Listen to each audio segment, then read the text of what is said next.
श्री परमात्मने नमः। ओम श्री सत्य गुरुदेवाय नमः।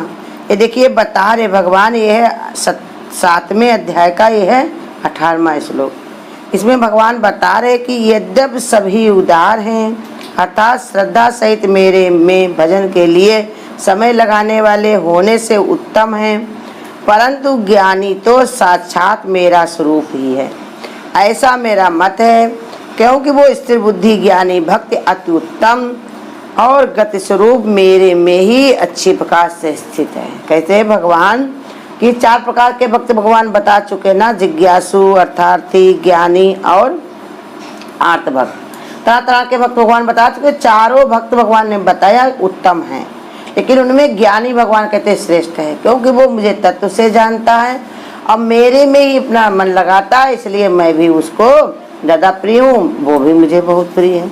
और बताया उसके बाद ये समझाने के बाद भगवान ये बता रहे हैं कि अब उदार के बारे में, कि ये सब जो मेरे में समय लगाते हैं सब उदार हैं। माने सुदार माने सब परमात्मा की ओर बढ़ने वाले, भगवान को सब जानने और समझने वाले। उदार माने अपना परमात्मा से उद्धार करने वाले, अर्थात श्रद्धा सहित मेरे में भजन को समय लगाने वाले होने से उत्तम है। श्रद्धा उनके अंदर रहती है, इसलिए वो समय भगवान में लगाते हैं। भगवान कहते हैं उससे उनको भी उत्तमता मिलती है और ये कार्य भी बहुत उत्तम है। क्यों उत्तम है? क्योंकि ऐसे कार्य से संसार का कल्याण होता है, अपना भी कल्याण होता है और संसार का भी कल्याण होता है। गुरु बताते हैं यही काम हमको करने हैं जिससे सबको फायदा हो और हमको भी। जिस भक्ति से साहेब रीझे वही भक्ति करनी चाहिए, वही काम करो तो दुनिया जिसको वाह वाह करे, ना कि वो काम करो कि जिसको देख करके दुनिया थू थू थू थू करे। लेकिन कर्म की गति बहुत ही गहन है, इंसान के कर्म कहाँ ले जा करके कहाँ पर इंसान को छोड़ देते हैं। तभी तो भगवान ने बता दिया कि अतिशय दुराचारी भी साधु मानने योग्य है। कब? कि कब उसकी बुद्धि ऐसी बन जाए, कब उसका मन ऐसा बन जाए कि वो भगवान में आकर के भगवान में वो लीन हो जाए, परमात्मा की ओर बढ़ जाए, और फिर वो फिर उत्तम हो सकता है। क्योंकि भगवान का नाम ही उत्तम है, जो उससे जुड़ जाता है वही उत्तम हो जाता है। तो इसमें बता रहे हैं कि श्रद्धा सहित मेरे में भजन के समय लगाने वाले होने से वो उत्तम है, परंतु ज्ञानी तो साक्षात मेरा स्वरूप ही है। वो भी चारों उदार हैं, लेकिन जो ज्ञानी है वो मेरा साक्षात स्वरूप है। भगवान ने बताया क्यों वो मेरा स्वरूप है, क्योंकि उसने परमात्मा की ओर अपना रुख कर दिया है। क्योंकि अपना ही घर, अपना एक परमात्मा के अलावा दूसरा और कोई है नहीं हमारा, भगवान के अलावा। तो इसलिए बताया कि वो मेरे स्वरूप मेरा ही मत है। और क्योंकि वो स्थिर बुद्धि ज्ञानी भक्त अति उत्तम गति स्वरूप मेरे में इच्छिता स्थित है। कह रहे कि उसकी बुद्धि स्थिर हो जाती है, फिर वो डोलायमान नहीं होती। संसार में जितने लोग हैं उनकी बुद्धियाँ डोलायमान होती, माने सकामता से भरी होती, कभी ऐसा कभी वैसा। लेकिन जो ज्ञानी होता वो बुद्धिमान जो है उसकी बुद्धि डोलायमान नहीं होती। कैसी भी स्थिति परिस्थिति हमारी हो, लेकिन अपने भगवान का वो दामन नहीं छोड़ता। वो कहता है तो सब भगवान का ही, हम छोड़कर क्यों भागे, हम क्यों परेशान हो, सब भगवान का है, भगवान ही इसमें बैठे हैं, सुख दुख सब वही सहने वाले हैं। अगर लगता भी है तो संसार शरीर में है ना सुख, शरीर में हूँ नहीं। गुरु कहते ज्ञानी अपने विचारों से अपने को न्यारा कर लेता है। शरीर में कैसी, जैसे बताया कि जो है राम सुखदास जी के गले में कैंसर था, तो उनके संत महात्मा सब कहते थे कि गुरुजी आप दवाई क्यों नहीं ले आते हो, दवाई खाया करो। तो कहते दवाई से हमें क्या फ़ायदा होगा, ये आज ठीक आराम हो जाएगी, कल फिर दर्द होगा। क्या बुखार आता है इंसान को तो वो दवाई खाता तो ज़िंदगी भर के लिए ठीक हो जाता, बस उस दिन के लिए आराम मिल जाती। तो ऐसे ही बताया कि देह में इनका मन नहीं था, वो इतने मजबूत हो गए थे। वो कहते ये तो सुराग जो है कैंसर कहते फूट कर बहने लगा था उनके। तो कहते थे शरीर का क्या, इसमें पहले से 9 छेद हैं और एक छेद और हो गया, तो इसमें हमको क्या फर्क पड़ना, हम तो अपने भगवान में मन को लगा बैठे हैं। देह में क्या हो रहा, क्या बन रहा, क्या बिगड़ रहा, हमको कुछ भी मतलब नहीं। ऐसे ऐसे संत महात्मा हुए जो ने अपने योग से अपने शरीर का भी भान हटा दिया। तो ऐसे बता रहे ज्ञानी की बुद्धि स्थिर होती है, अब वही अति उत्तम है। और गति स्वरूप मेरे में स्थिर, उसकी गति इतनी होती है जैसे कहावत है कि मुल्ला की दौड़ घर से मस्जिद तक। ऐसे ही भगवान के भक्त का खाली एक ही विचार रहता है, एक ही बुद्धि चलती है कि लेखे में यही घड़ी, बाकी सब बर्बाद, मेरे तो गिरधर गोपाल दूसरों न कोई, ऐसी बुद्धि बन जाती है। सभी श्रेणियों के भक्त समान रूप से उदार हैं, परंतु ज्ञानी भक्त भगवान से इस प्रकार एकाकार हो जाता है।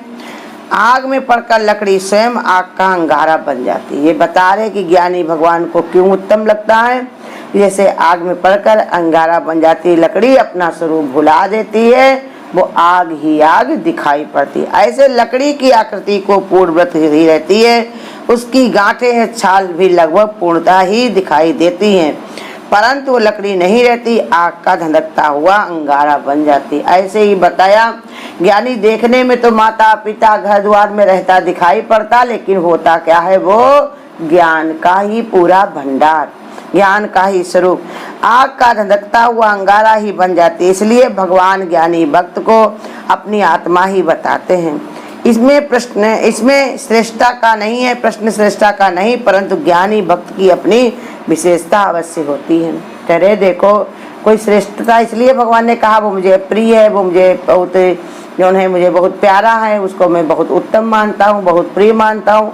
तो ये बता रहे इसमें कोई ये बात नहीं है कि क्यों, भगवान कहते हैं कि उसकी अलग विशेषता रहती है। जैसे बहुत चीजें जो होती हैं, जैसे दूध होता है उसकी अपनी विशेषता होती, होता शरबत भी है और तरह तरह के रस भी होते हैं, लेकिन एक दूध की अपनी एक विशेषता होती है।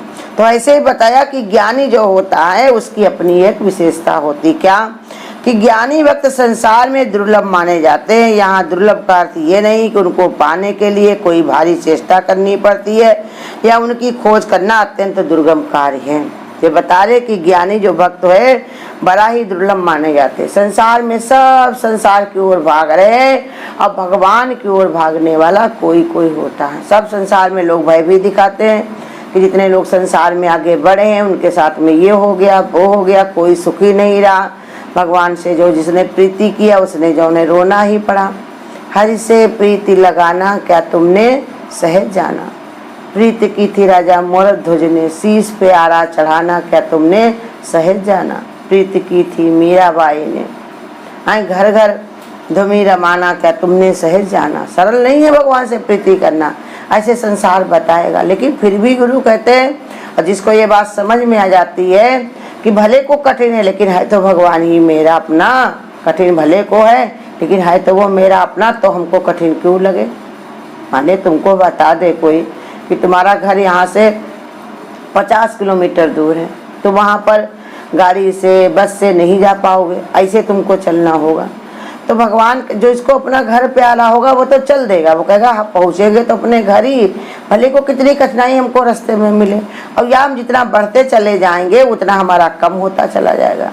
ऐसे ही भगवान का भक्त भी निश्चय बना लेता है कि परमात्मा मेरा अपना है, हमको उसी की तरफ बढ़ना है, इसीलिए संसार में आए। और जितना हम आगे बढ़ते चले जाएंगे, भले को रास्ते में कितने कष्ट हमको पड़े, कितनी परेशानियां हमको पड़े, लेकिन वो हमारी कटती जाएंगी, छटती जाएंगी। जन्म जन्म के हमारे कर्म हैं वो हमको घेरे खड़े हुए, अब बिना कर्म काटे हमको छूटने का कोई उपाय नहीं है। बड़े बड़े संत महात्मा भी हुए, उनको भी कर्म को काटना पड़ा। कर्म की गति बहुत ही गहन है, कोई नहीं जानता कि कर्म में क्या लिखा। देखो इतनी बड़ी राजकुमारी थी वो जनक की, क्या उनको मालूम था दुराचारी रावण के वहाँ उनको 1 साल रहना पड़ेगा, कौन जानता था। हाँ, इतना सोने का उनका कनकपुरी थी जो उनको उपहार में मिली थी। हाँ, क्या उनको हिरण सोने में मन जाएगा उनका, तरह तरह के, फिर उसके कारण उनको पूरा जीवन ही वनवास में बिताना पड़ेगा। तो ऐसे ही गुरु कहते कर्म की गति बहुत गहन है, किसके साथ में क्या हो जाए पता नहीं तकदीर का, पल में परलय क्या हो जाए, माटी धरे शरीर का कुछ पता नहीं तकदीर का। इंसान को एक क्षण के लिए भी अहंकार नहीं करना चाहिए कि हम बहुत ही श्रेष्ठ हैं, बहुत ही अच्छे हैं। श्रेष्ठ में श्रेष्ठ भगवान है, वो सबके अंदर विद्यमान है। तुम एक परमात्मा को देखो और दूसरा कुछ देखने का काम नहीं है। तो इसलिए बताया दुर्लभ माने जाते हैं। दुर्लभ का अर्थ ये भी नहीं है कि वो ज्ञानी मिलते ही नहीं है। भगवान ने कहा जिन ढूंढा तिन पाइया, गहरे पानी पैठ, हमें बबरा डूबन बचा तो गया किनारे बैठ। जो ढूंढते हैं उनको ज्ञानी भी मिल जाते, ध्यानी भी मिल जाते, भगवान के भगत भी मिलते हैं। लेकिन हमारे क्या है, आलस प्रमाद अगर रहेगा तो वो भी हम नहीं कर सकते। तो कहते कहा जाता है यदि मनुष्य में ज्ञानी भक्तों में संपर्क में आने की उत्कृष्ट अभिलाषा जागृत हो जाए तो ऐसे भक्त स्वयं प्रकट होकर दर्शन देते हैं। ये बता रहे भगवान, कहते जिसके अंदर तीव्र जागृति पैदा हो जाती है, प्रीति हो जाती है कि हमको ऐसा गुरु करना है जो हमको भगवान से एकाकार कर दे, ऐसे परमात्मा से मेरा प्रेम करा दे, तो भगवान कहते मैं उसकी मदद भी करता हूँ। तुम संकल्प उठाओ तो मैं मजबूती देता हूँ।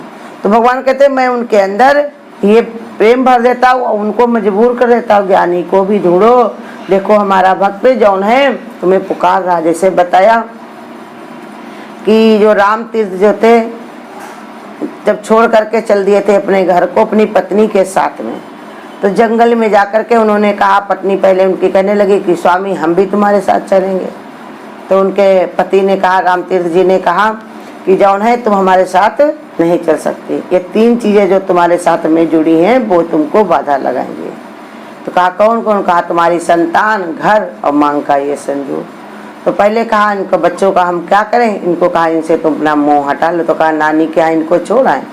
इनकी नानी के पास छोड़ाएंगे वहीं रहेंगे? तो कहा नहीं, अगर तुम नानी के पास इनको छोड़ करके आओगी तो कोई मामी रहेंगी, परिवार रहेगा, तो बैठ करके किसी दिन याद करोगी अब मेरे बच्चे इतने बड़े हो गए होंगे, अब पता नहीं खाने को उनको मिलता है कि नहीं, कोई देता कि नहीं, ऐसे तुम्हारे अंदर विकार भावना भी पैदा होगी। तो कहा फिर क्या करें? कहा इनको ले जा करके मेले में छोड़ दो, कोई भी ले जाए, जिंदा रहे या मरे, तुम्हारा मन उसमें ना जाए। उन्होंने वैसे ही किया।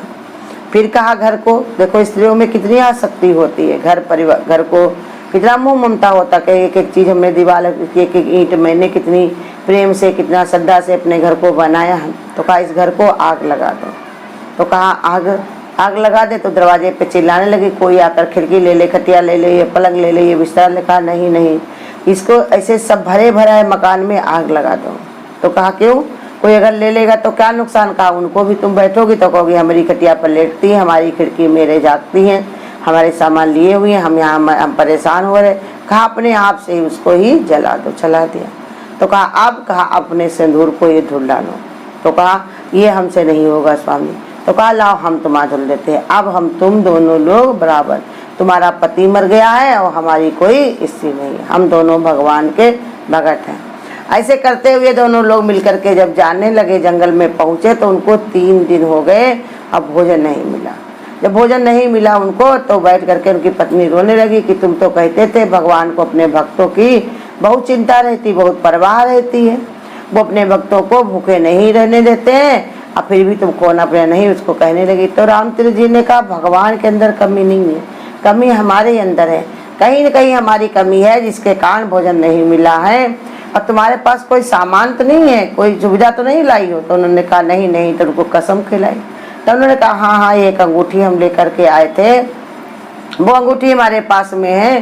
तो कहा कि लाओ वो अंगूठी दो, इससे भी क्या कठिन समय होगा, 3 दिन से भोजन नहीं मिला, लाओ इसी से कुछ हम लेकर के आए। जैसे अंगूठी निकाल करके दी, उन्होंने उठा करके तुरंत ही वहीं पर नदी बह रही थी उसी में फेंक दी। पत्नी कहने लगी हाय ये क्या किया, ये की तो अंगूठी थी बेरक वगैरह काम आने के लिए, तुमने इसको भी फेंक दिया। तो कहा इससे भी बढ़िया क्या समय, यही तुम्हारे पास थी, इसलिए हमको अभी तक भोजन नहीं मिला, अभी हम पूरा भगवान के आश्रित नहीं हुए। तो इसके कारण ही उन्होंने तुरंत ही, जैसे ही उन्होंने अंगूठी फेंकी कि तुरंत ही भगवान ने, पड़ोस में ही भंडारा हो रहा था, वैसे ही भगवान ने जाकर के वहां पर कहा कि मेरे 2 भक्त जंगल में बैठे, पहले उनको भोजन कराओ, तभी तुम्हारा भंडारा ये पूरा होगा। तो ऐसे बता रहे भगवान। तो भगवान तो हमेशा ही तैयार रहते हैं, बस हमारे अंदर ये प्रेम होना चाहिए। तो वही बता रहे कि अभिलाषा जागृत हो जाती है, ऐसे भक्त स्वयं प्रकट होकर के, परंतु वास्तव में दुर्लभता ये है कि ये अभिलाषा जल्दी किसी के अंदर जागृत नहीं होती, जल्दी ही भगवान की तरफ इसे लोगों का मन नहीं जुड़ता।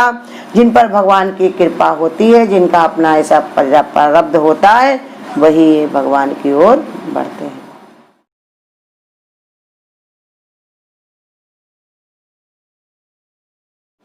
वाह वाह तेरी कारीगरी, वाह वाह तेरी कारीगरी, नर्तन का चोला सिला दिया तूने, नर्तन का चोला सिला दिया, सुई धागा हाथ में कहीं नहीं, सुई धागा हाथ में कहीं नहीं, वाह वाह तेरी कारीगरी, वाह वाह तेरी कारीगरी।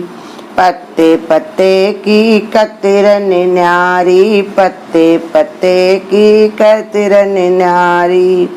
तेरे हाथ में कतरनी कहीं नहीं, तेरे हाथ में कतरनी कहीं नहीं, वाह वाह तेरी कारीगरी, वाह वाह तेरी कारीगरी। भोजन दे जीव जंतु को, भोजन दे जीव जंतु को। तेरे लगे भंडारे कहीं नहीं, तेरे लगे भंडारे कहीं नहीं, वाह वाह तेरी कारीगरी, वाह वाह तेरी कारीगरी।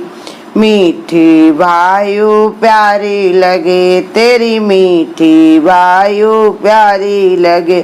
तेरे लगे हैं पंखे कहीं नहीं, तेरे लगे हैं पंखे कहीं नहीं, वाह वाह तेरी कारीगरी, वाह वाह तेरी कारीगरी।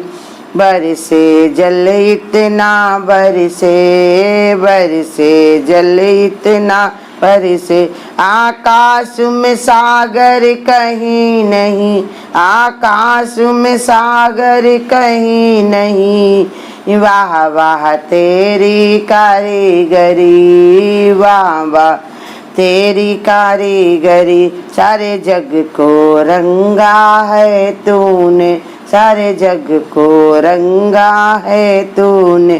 तेरे पंट ब्रश भी कहीं नहीं, तेरे पंट ब्रश भी कहीं नहीं, वाह वाह तेरी कारीगरी, वाह वाह तेरी कारीगरी। किया है रोशन इस दुनिया को, किया है रोशन इस दुनिया को।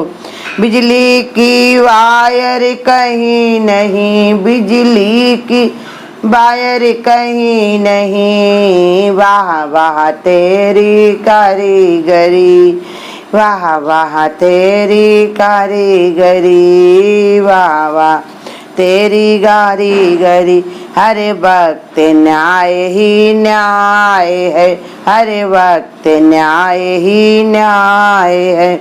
तेरी लगी कचहरी कहीं नहीं, तेरी लगी कचहरी कहीं नहीं, वाह वाह तेरी कारीगरी, वाह वाह तेरी कारीगरी। हम सबको बनाया सतगुरु ने, हम सबको बनाया सतगुरु ने। हथौड़ा औजार भी कहीं नहीं, हथौड़ा औजार भी कहीं नहीं, वाह वाह तेरी कारीगरी, वाह वाह तेरी कारीगरी, वाह वाह तेरी कारीगरी। अगर आपको आज की वीडियो अच्छी लगी हो तो वीडियो को लाइक और शेयर करना ना भूलें। आगे की वीडियोस देखने के लिए चैनल को सब्सक्राइब करें और नोटिफिकेशन